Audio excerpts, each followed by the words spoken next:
people around you. We say nipa boni atwa ho ahia. They say Yesu Kristo wasa yare. Na obi buefu. Dwen say yebekunu.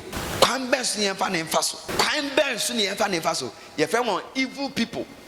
Nipa boni fo.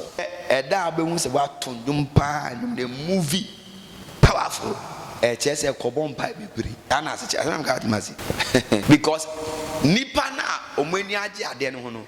Ebusu gira nkyɛn a omani nje ho. Na womo conspire wonu hundia obi o conspire kwere bam so a ye be chinchim nne no wo nti ase obi ba me minister or say ne voice na esi all of a sudden voice need to mean to nyum all of a sudden me say all of a sudden ndi ni esi obi o tonjo mo bo ne video chance tonyo all of a sudden ndi ni esi because emra wo tonu na obi ani age a osum nyame no na ne ni age nyame no obi so gyanchen akweni ndi pa de emane no nyamo den ebetumi aye na wontumi ngina ne nanso biem obi na kana sense ewiase wodwe mbone no adwe papa but asma me ka chew tio ewiase na ye wono ye kane apene ho ye wosum ne ye wo han asma gat masie it wo de wadwe say han ko ana ho a nti na mo mpa nchem cause wadwe ne han ko a enso wo ade chi wani ade asam iti wias ne eye bone ne papa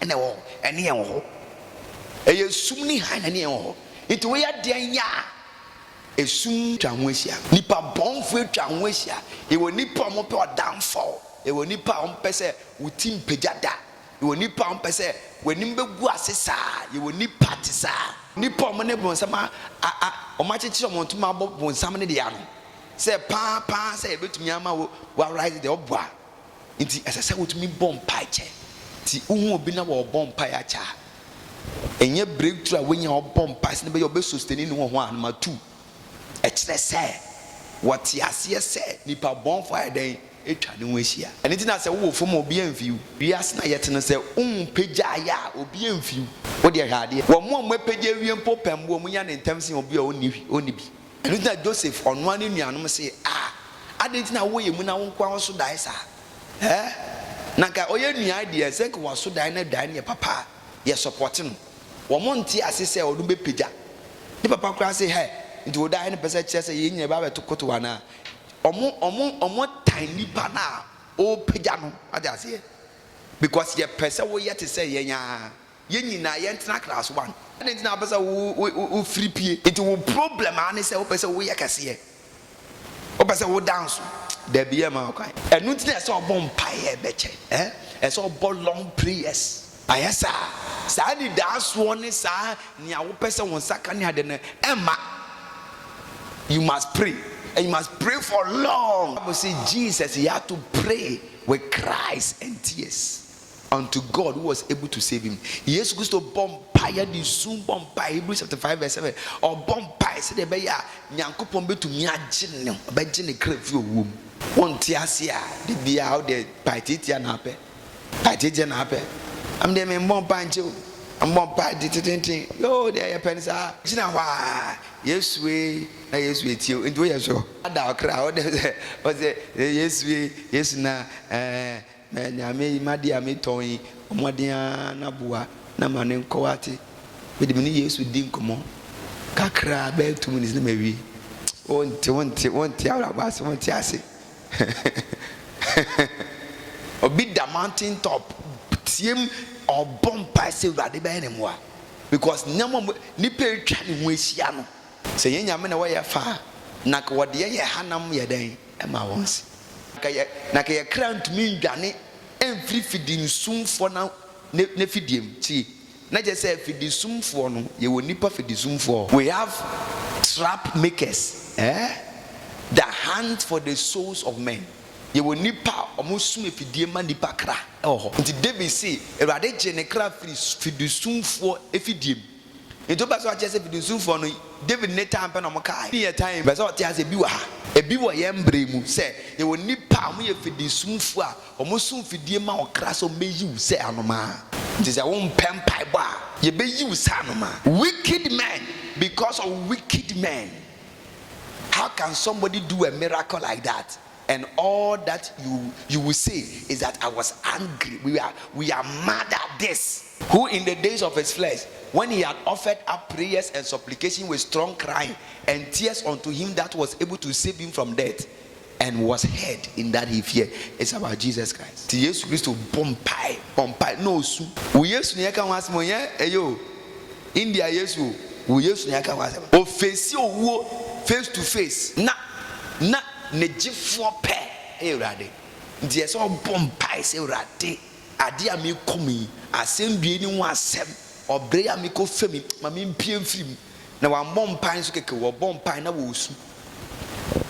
Na wo su the no agonizing prayer usia nipa na obo sampai na eya hoyehia mpai empire wo bo e dia fraud ya manekra one ma wo turn left enemies, front enemies, right enemies, backward greater enemies. All that he needs to do is to look up and then pray to God. Because of fire chinawe, ititi o kind samsa David na empire na wobono obo ne empire. But David na president mua ehwenekunu. President so ono ye chief army commander of the whole soldiers e won man mu nyina ono ye commander. Nti Saul ehwe David de kunu no. I just said the whole country ehwe David. Nti ehwe na bedua na kwahye. Nti David was hiding in caves. Na kwahye caves ni and what time no name na wetumi ebua no adwane no wakọ obi man so na wakọ no want to say bodam ni because was agidin ono kum Goliath it no was I hwe no Felix time for ni mu it okọ no ase dai no say bodam ni no manhu no no nam kro ni mu it when he turn every way enemies all around it ohun say ne gifo pe eni urade na obi on what dan mu a ne story to say David pepepe baby a better ni bia e be cheware nti wo hie urade so bebem wo hie urade say obeya wo moa nti the one tiase say there are evil people around you so you must pray. I don't know what you do na mpa ne so ye mpa titia obi biara aka no nko ana ma wi ase wonim say we ni wo woni baby ado wo de uni obi ado ho be kire no wo frɛ we ya ebe ho ato fam wo frɛ we ya obe ho ato fam na enyame pe ne betumi agiwa. You need to learn how to pray for long. Say what me sua empire tintin bo. Ka say amen. Na empire titia. Third reason, you need to pray long prayer because you want to make critical decisions in life. You want to make what? Critical decisions in life. Opa say obon empire tintin a. You born empire tintin because opa say wo si gina ya. Eye gina ya. Ehu. Awa blabum. Important. For example, long prayers. A critical what? A decision critical because obi ware nitiama. A basa decision long prayers. It would the 1 month in Pobebo Sampa na bo. A yes or better. Ehunu emu years we choose. We take a decision. Since I was in 10 times right there. Edi wutie firi ebikura na wutie amba otwa ne ni ti no wie no so kun ho ano ye be hye wa samando so ne akotwa wa no so cause ne ira na de ama ne ya twa ne ni ti o kwasi I love you na adane I cut off your head is open a grab robre emwa ye mate ka say amen it will be critical decisions a wa brabo mu a ye ntu anamone kwa ye bompai as it made to Sanamono. Now, some pioneer empire ticket you as all bompa ye and the man panache as I went to Anamon and wait to me who Anamon cry as I say, it took verse 13 now, verse 13 of Luke chapter 6 now. Bible says, and by Jesus Christ to Ophi mountain so bad down or by the way to soon as you for. Yes, we choose soon as you for. Tinesian for 12 no Jews of Munyan Judas. And when it was day, he called unto him his disciples, and of them he chose 12, whom also he named apostles. It is yes Christ obechusu esuafo a won be nante esuafo a ode nyame asem be hye omo nsa to me so I can we choose or film pie boom and be choose you. Me catch them say na pese me no be a business. Boni pa no pie sa enyoma me hu fa nipa no no. E che say odu sika ko ne nchen a ehia na be hye. No nipa no so physically no bibia nche say sika ko ne nchen be hye but ne won ne ho no say sika ko ne nchen a e be hye. Nyame yi a nkyira aka matam sika na de kwa hye. Your partners na so na sika na eden e be hye.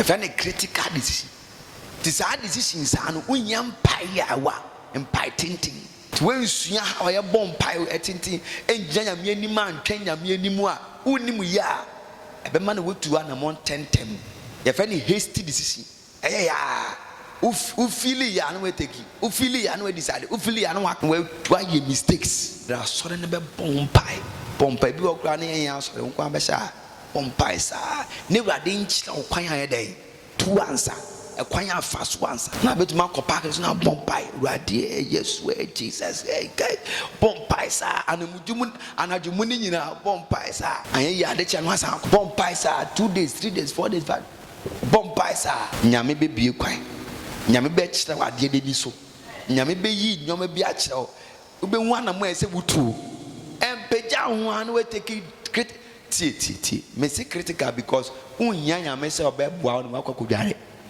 Oh, sorry, I no pay. You don't need long prayers before you go and math. And very trivial decisions of life. And you're not making it away abdabum. Until you are still also there when you're at home bebon. Hey, Solo, are you here? When you're at home bebon. Until I sorry, yeah, now go jare. And you bring no jare. And a part of jare. And bring no jare. And a part of jare. And only a trivial decision. A decision yet too critical. But you can't critical decision. The fourth one is because you are in affliction and pain. Luke 22 verse 44. Yesu bom paisa makanwa se e get semeni okowu ye be yinama ne financial secretary yinama ama ye ba ba che no wo pains mu na so bom pai. Bible say na abofo be hye ne dey. Sometimes we nya tension na tension e betumi aba bi won man e be ba wo long prayers yi anya be won betumi break your heart betumi break your abrabo e betumi break you e be disorganize o ba wo bom paya you are dey shout dey ka say amen no wo bom paya you are dey there o shout dey e betumi tu abrabo no so enipa woni mi mpai boyie no sometimes you must shamo so na ama omabrabo no ayetia but when in Bible you know how to receive supernatural strength to move on in life. I pray to God in the name of Jesus. Receive strength in the name of Jesus. Obi bia wo pains mu receive obi awo oya mu receive strength. Obi anyama tete we brade ma hoden. Ewo Yesu demo. Elade yi wo mfiri mu. Ewo Yesu demo. Elade ma hoden. Obi bia wo ya mu aya na ekoso akome mu a how atete koso abrabo mu Elade nya wo mu anade. Ewo Yesu demo. Ewo Yesu demo. Ewo Yesu demo. The last one, number 5. We pray long prayers because we want to change the order of things. Ade bi because na person was say vampire botiti and man is say and then patenting. Hallelujah. Me say e maybe because we abrabom na say wo mpa ye vampire botiti and the dane no e then pipe boy tintin e dey to ba so na oda bebre a ye vampire botiti and e dane no e then patenting e dey.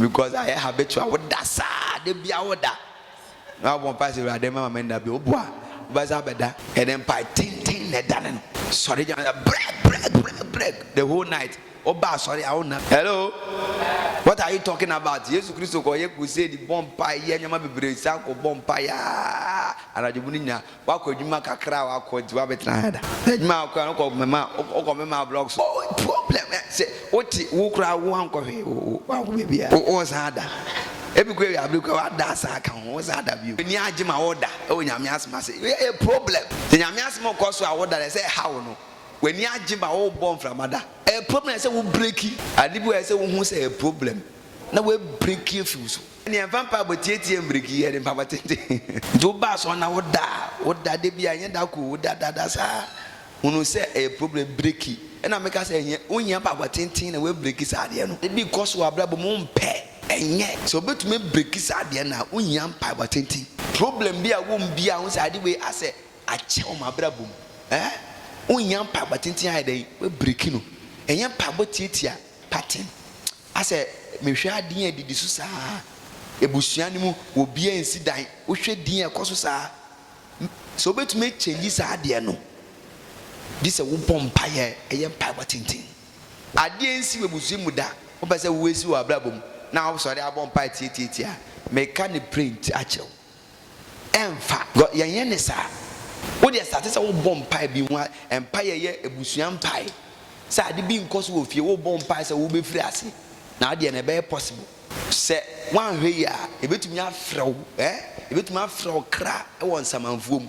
Se den na wo ye no. Den na wo ye mpai be na wo bon. Be so ye because usumi wo register da wo. Obi ani one man ebusua wo register wonim. Obia wo de busua register no wudin wom. Iti sa register na ye hwe se ade bi ekoso ebusua bia na beto. Iti wo supervisor ade no. It's a what by Jesus Muna person who free as ye na different. Now we young come see come star. Christos na was no na makudina akosu dina and na odi we need to share to him. Say we near be pa na we nim frɛ osunsumo bi it me frɛ e bondwa frɛ na e bisa ho asɛm ade a wo ye ya ka che o say jai. We out to be bompai susumo to me yi di hu adi ach. And say we ngusu ane awon That's a one pine ye adwuma no. Nti ese be ma won say giant pine na obon because ye be attack we. The mo bi on ma be some bon pie a enye ma be brase oboa. Empire bi on ma wo bon. E be dey more ansa na brase.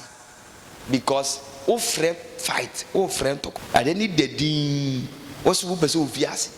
Nti wo say wo bon pie we Kenya ade no. Nti wo frɛ fight bum. To boss afi na nyama be dia ma afi de enye ma hit to left right center. Say won ti ase na won to me njan na mo so anto aso me kire osunsun mu ade ka say amen no bu start say wo bompa ya nyama be say mo me feel more because ompa bo ne kinya sunsun nti anyoma enkoso no ye pese ye toto bo mo say be ya be discourage be say me bompa pa na ve nyoma esa say wo sunsun mu ti ase say wo say empa na ye den ye adwuma to aso nti ye empa bo tintin ene di gina saade na no de wo ye obi aye ye gya wosoro hail morning kekekeke na wakwatena ase message ye be butu ye be si ye be tetew unya hwe you be discouraged you just say ne mpa bo nye adwuma on mpa bo ye adwuma ba woni mpa bo tintin bontia nti on mpa bo ne ye adwuma na we gya mpa because woni mbo unsua ase ye be gina mpa bo mache to Felix bibia ye quick loan quick access quick we be quick it we ya yes we na isane it Adams be see ende yenima nya na quick sa Yesu Kristo a kire wo ye quick sa Yesu Kristo bompa how many times ansana nyame be so 19 3 times wo bompa sa no baba na nisu afọ nada still na onya anu yes onya no asa akọ no akọ bompa sa no aba no ada 3 times as na Bible say na bofo be she ansa na wo ba okọ asembia no enti Yesu kra wonya na quick say ka o kan say ewurade ke be ya ka program pam so eno na ke ewurade aba be she ne di but wanya ni sa na ebese a kira wo say enyanyoma nyina na be ya na quick ade bi won me say wo kon osunsun nti mpan na be na sunsun ni mu a na we gina ananso akopem say victory meba be gina ananso akopem say nkunimdie ni beba but nipa ni ntiase nti na me kira wo say how or why you should what pray long what prayers senti esa obom pai